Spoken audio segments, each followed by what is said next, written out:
What is going on, you guys? Welcome back to another video and to the channel. It is a chilly 41 degrees here in Southern California, so that's why I'm all, covered up so I can keep warm. I know it's not that cold for a lot of you who live in like the north or the east coast, but it's really cold for us here in California. But anyway, I have a very exciting video for you guys and for myself. I'm going to be installing coilovers for the F30. Now, I know I said I was going to wait to do any mods until I finished all of the maintenance things that I needed to finish, but I actually ran into an issue where my right rear tire got flat. It somehow got a slash on the sidewall. I have no idea how. So it was leaking air and it was going flat, so I need to get a new tire. Now, I was already planning to get 4 new tires anyway because the tires that I had on the car were very unevenly worn because the alignment's off. So I ended up just getting 4 new tires so I could fix that issue, and I figured I'd just hold off on doing the last 2 maintenance things because they aren't that big of an issue. Like, it doesn't affect the car's driving ability. The car still drives fine. So I figured I'd just hold all that off and do all of the suspension work I wanted to do, get new coilovers, get new tires, and get some spacers so I can dial in the fitment on the F30. So that is what I'm going to do here. So this first video here, I'm going to be installing some BC Racing Coilovers on the F30. So I have the BC Racing Coilover set here for the F30. I got this set from Coilover Depot, which is the same exact place I got my other BC Racing coilovers that are on my E90. Right over there, as you can see, that ride height is pretty much perfect for me. I don't like it, very low, but just perfectly, symmetrical around the wheel. And I've had no issues with these coilovers. I love them. The ride quality is just fine. I think BC Racing coilovers are awesome for the price. These, I would say, are on the cheaper end. These were $995, which is pretty much almost $1,000. But for that price, you get ride height adjustability, dampening adjustability, which is all I really care about. You can get some other coilovers that don't necessarily have those 2 adjustable options for a bit more expensive. So that's why I really like these for the price. These actually came with custom end links. I guess because the stock end links are just too long for the shorter coilover. I'm not sure why my E90 didn't come with shorter end links, but I'll see how these do when I install these, if that really makes a difference. I will definitely link these down in the description if you want to check these out. And these are some of the tools that you will use to install these. I'll just throw up the numbers and the tool names on the screen, so you guys can just pause it in case you are watching this while installing your coilovers. So I'm going to jack up the car here and take off the front wheels and get started on installing these coilovers.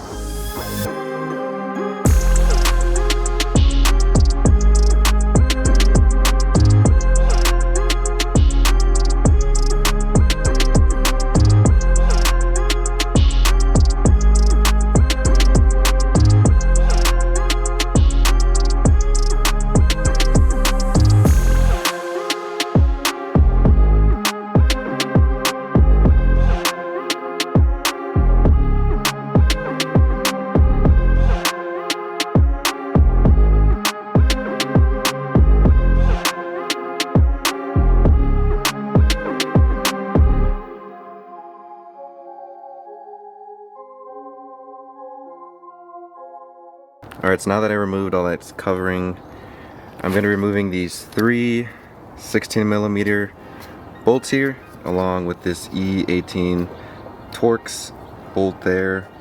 You could also use a 5/8 socket for these 3 if you don't have a 16mm.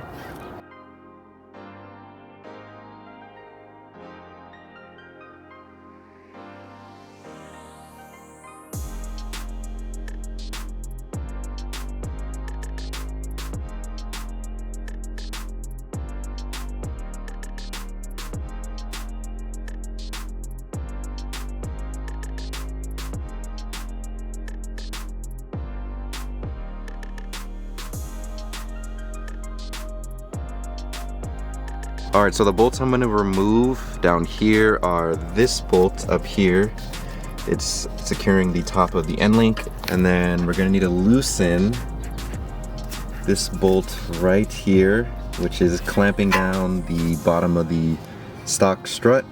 So we need to remove that bolt and then spread this open so we can slide the old strut out of this little socket here. And then lastly, we're gonna need to remove this bolt. I don't know if you can see it back there, this one. It's holding this little like plastic assembly piece, and it's connected to the lower control arm down there. And that's gonna prevent us from being able to lower this whole assembly so that we can have enough room to remove the entire strut.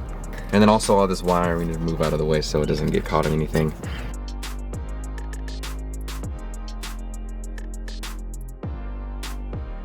So to remove this top end link bolt up here, you're gonna need a 16mm wrench and then your T30 Torx bit. To remove the nut, I turned the T30 Torx clockwise while I counterheld with the 16mm wrench.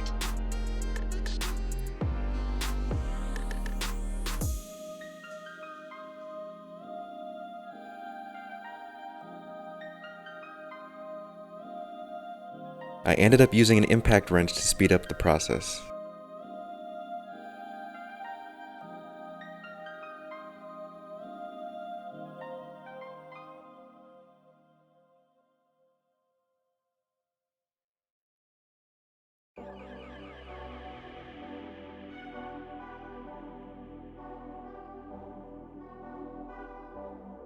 To remove the bolt that's clamping the bottom of the strut tower, you're going to need to use a 16mm wrench and an 18mm socket. I counterheld the 16mm nut on one side while I loosened the 18mm bolt on the other side.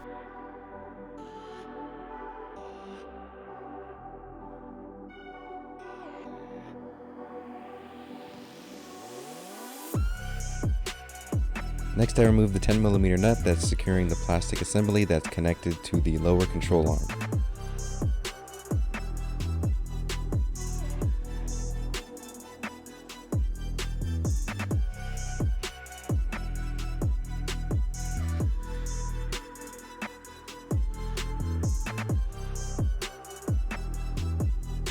Lastly, I removed the two bolts that I left in securing the top of the strut tower.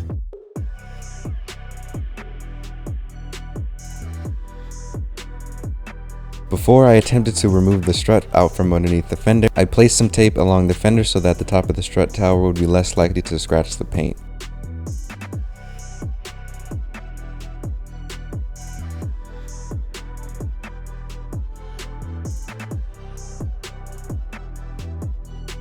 At first I tried to wiggle the strut tower out of the clamp, but then I realized all you have to use is a pry bar to pry open the clamp for a little bit and the strut tower will slide out very easily.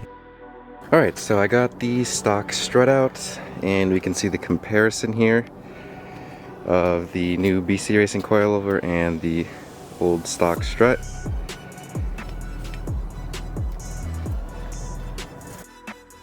Before I started installing the new BC Racing Coilover, I took measurements of both coilovers to make sure both sides were the same measurement.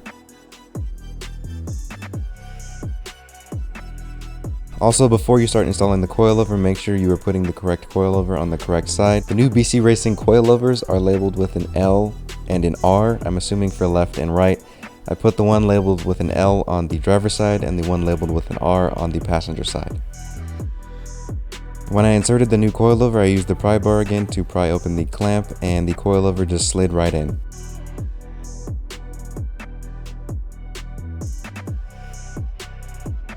I used a small jack to lift up the entire suspension assembly so that I could align the 3 studs at the top of the coilover through the 3 holes that are part of the body of the car. I almost forgot to position this paper padding that goes in between where the top of the coilover makes contact with the bottom of the body of the car.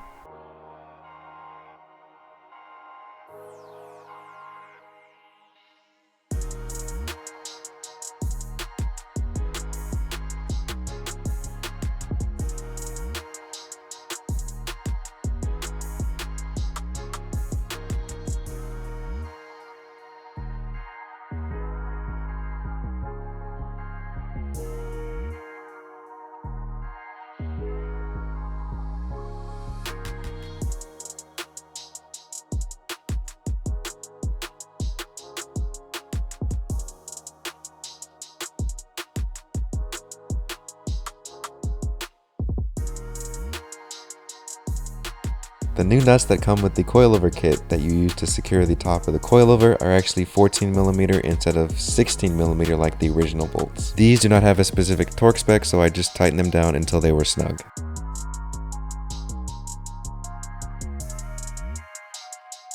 Next, I reinstalled the 10mm bolt to secure this plastic assembly back to the car.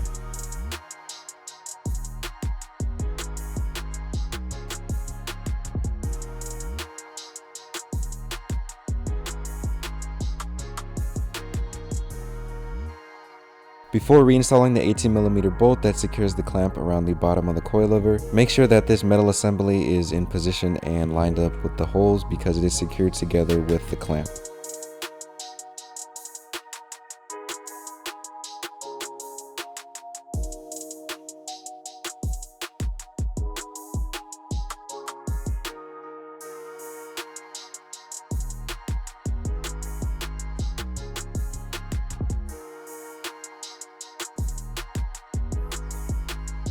Once the 18mm bolt and the 16mm nut were snug, I torqued down the nut to 44 Nm with an additional 90-degree turn.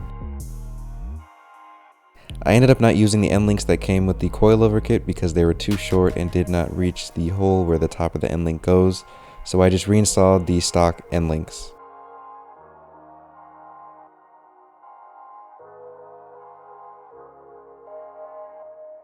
Once the end link nut was snug, I torqued it down to 58 Nm.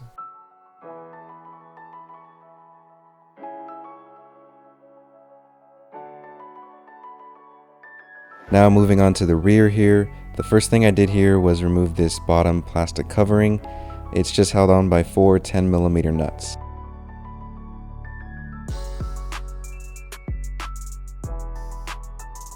Next, I removed the 2 bolts that are in the lower control arm. One of the bolts secures the bottom of the strut. The other bolt secures the wheel hub to the lower control arm.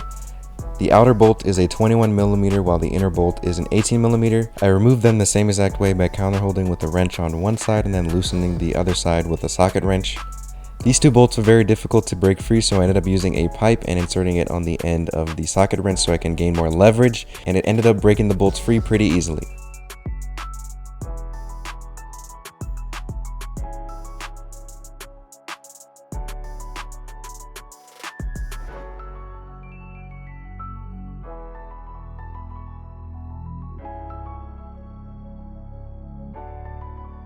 And next I removed the 3 E12 Torx bolts that were securing the top of the strut to the car.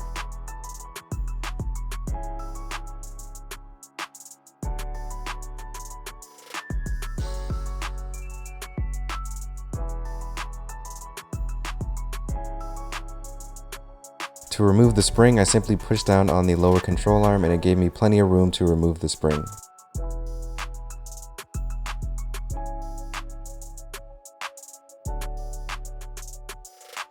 Once you have the stock strut out, you have to remove the metal piece that is on the top of the strut and put it on the new strut that comes with the coilover kit. The top metal piece is secured by one 16mm nut, but you have to remove it by counter holding the center of the stud that the nut is around. This was probably the most difficult part of the rear because I did not have the appropriate tools that would have made this part much easier. I had to get together a random assortment of tools that I had available to me. I ended up using a 16mm socket with a hex design on the top so I could use a wrench to grab onto the top of the socket so I could turn it. I then used a 5mm Allen key to insert in the center of the stud, and then putting the other end of the Allen key into this tool. I don't even know what it's called. It allowed me to counterhold with the 5mm Allen key using the ground as resistance while I loosened the 16mm nut with the 16mm socket and the wrench.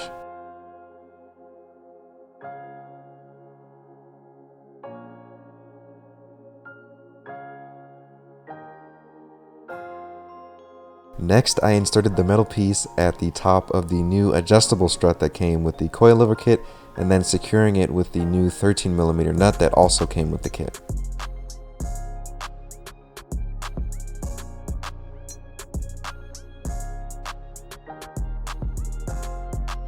I was able to tighten down the new nut by counter holding with my hand as I grabbed onto the new strut, while I tightened the nut down with the 13mm socket.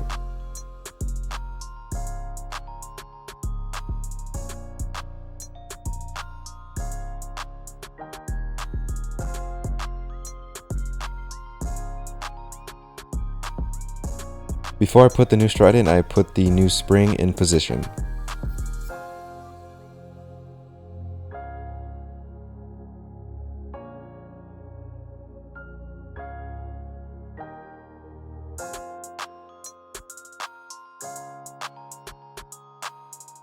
Once I had the new strut in position, I reinstalled the 3 E12 Torx bolts.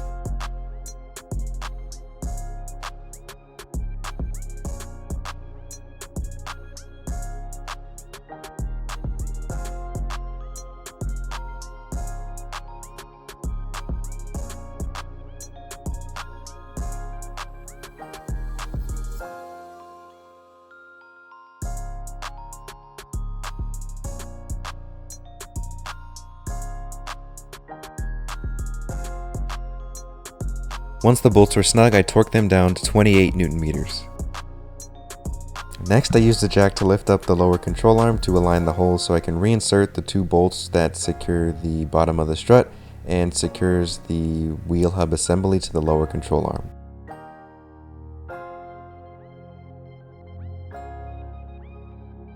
You may have noticed I messed up the orientation of the bolts. The outer bolt is supposed to be facing the rear while the nut is supposed to be facing the front of the car. For the inner bolt, it's supposed to be facing the front of the car while the nut is supposed to be facing the rear of the car. I did end up going back and reinstalling them in the orientation that I just described.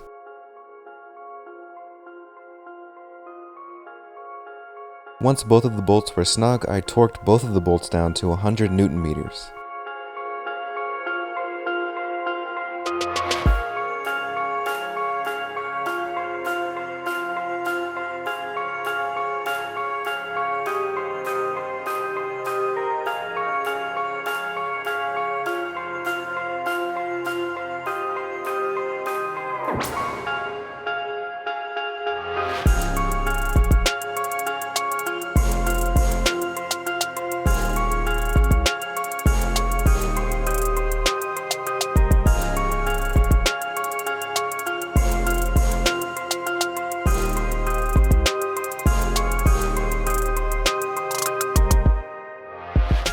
Alright guys, so I completely installed the coilovers, and as you can see, the car looks that much better without that wheel gap.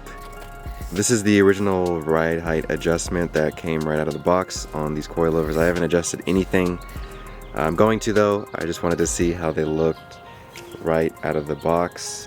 As you can see, the front had a really nice drop, and so did the back. Pretty much, I would say it's at least about a 2-inch drop, both in the front and the back. The front height pretty much looks good. I don't know, I don't think I'm gonna adjust the front, but the back I think is a little bit too low. I'm going to put spacers on, and I want to make sure I have enough room, so I might adjust the back ride height. So now I'm going to show you guys how to adjust the coilovers, just in case those of you who are watching don't know. Maybe this is your first time installing coilovers. I will show you guys how to adjust the ride height. So to adjust the height here in the rear, you're going to need to loosen this ring here on the lower part of the strut. To break it free, you can use one of the spanners that comes with the kit.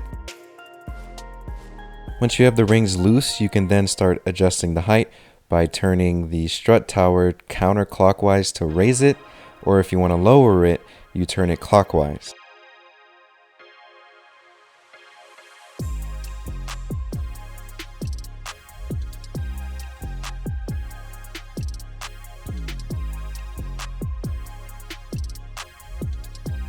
Once you've adjusted the ride height to your desired height, you can then tighten back down the ring with your spanner.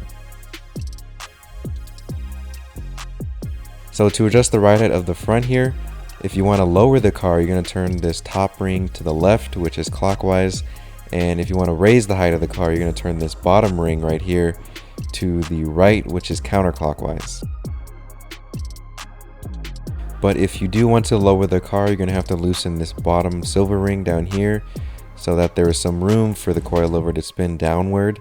This ring also allows you to measure the amount you're going to raise the car or the amount you're going to lower the car. As for the dampening adjustment, both the front and the rear have a little knob labeled with an H and an S. There are 30 clicks of dampening adjustments you can do, 1 being the softest, 30 being the hardest. If you want to go softer, you turn it counterclockwise. If you want to go harder, you turn it clockwise. Alright guys, so I pretty much adjusted it to the height that I want it at for now. I didn't change the front height. Really, I only changed the rear. I raised it up about maybe 1/4 of an inch. I may raise it up even more, but you probably couldn't tell on camera because it's not that significant of a height increase, but I'm just kind of trying to figure this out for when I put spacers on and how much room I need. Once I put the spacers on, I'll probably know and have a better idea if I want to raise it more. Alright guys, that is going to do it for this video. I hope this video was pretty helpful on installing these coilovers. Not just these BC Racing ones, but any coilovers. I would assume the process is pretty much the same thing. But this job did take about 9 to 10 hours, so it did take pretty much a full day. This is actually a different day than when I installed the coilovers because I ran it at daylight, so I had to wait till I had another free day to finish filming this up. So if you're gonna do this, make sure you have a complete full day available. Get started as early as possible so that you have as much time as possible to finish. I was filming a lot of this, so that took up quite a bit of time, but I would imagine if you're not filming and just installing them, you would be able to finish in a quicker amount of time than I did. This job overall was kind of moderately difficult. If you have all the tools, it shouldn't be that big of a deal, but I had majority of the tools. There was a couple tools I didn't have when I was taking off the top part of the rear strut. As you saw, I kind of was struggling there. I will link down these coilovers exactly from where I got it from online at Coilover Depot. I will also link down some of the tools you need to do this job. Anyway guys, thank you guys for watching. I hope you guys enjoyed this video. If you like what you saw, give it a thumbs up, and if you're new here, subscribe if you want to see more stuff like this. I got all sorts of mods and maintenance things done on this F30 and future things that I'm going to be doing on the F30, but I will catch you guys on the next one.